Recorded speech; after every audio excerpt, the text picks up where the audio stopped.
Richard Halopka joins us once again this morning on our Alfalfa Ask the Expert program. Richard, of course, the crops and soils agent in Clark County. And Richard, we've been talking about different aspects of good alfalfa stands, and let's kind of continue that today. You know, we plant corn, we plant beans. It's not long after we plant it, we go out in the field and we check emergence, and then we check for weed control and things like that. Should we be doing the same thing with our alfalfa stands that soon, or can we wait a little longer? Do we need to do it? What's kind of the recommendation? You know, the correct answer to all those questions is it depends. You know, that's how we got to start. Depends on what? It depends on what, correct. But I do believe when you talk about alfalfa and forages, they kind of become the redheaded stepchild on the farm. Everybody's concerned about corn emergence, soybean emergence, those type of things. But they kind of forget about their forages. And, you know, forages are probably the staple of the crops that they're going to have for the next 3 to 4 years. So, yes, it is extremely important to be out there scouting those fields.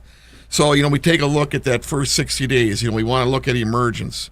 We want to look at, you know, did we over-till that field? Did we get it too fine? And then did we have some crusting?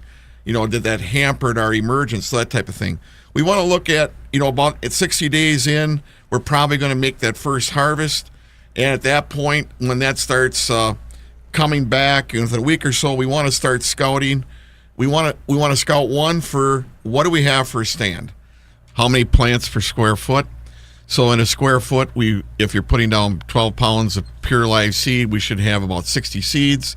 We should have about 25 to 40 plants. And that would be considered a good initial stand, you know, and as the season goes, it will do some self-thinning. How much self-thinning will it be doing?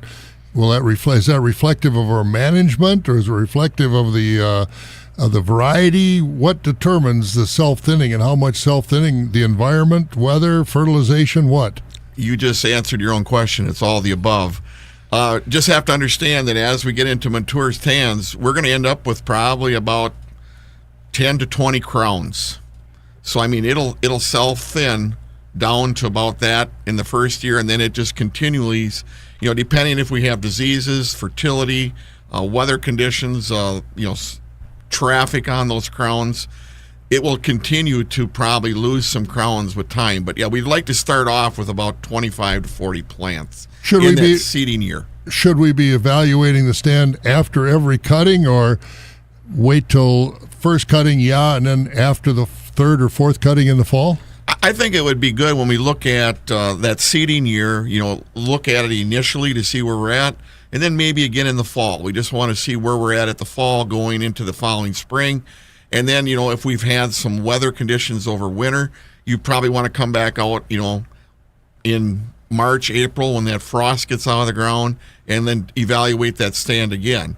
You know, hopefully we don't have an issue where we have to take out a stand, you know, in the next year. But we would just want to see where we're at and see if there's any stress on those plants. As we go out and evaluate it in the fall, take our square foot box with us and check on that. Plus, I suppose, eyeballing the plant, we can kind of see where fertility is and things like that, even though a test would be better.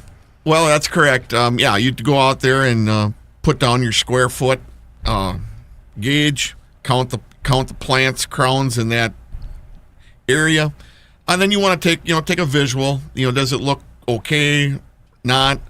And then again, you know, that soil test we took, we want to reevaluate that, and then look if we need to maybe apply some fertilizer that fall. And hopefully we will get it done and have a good year coming up in 2019. Richard Halopka with us. Richard, of course, the crops and soils agent in Clark County on our Alfalfa Ask the Expert program.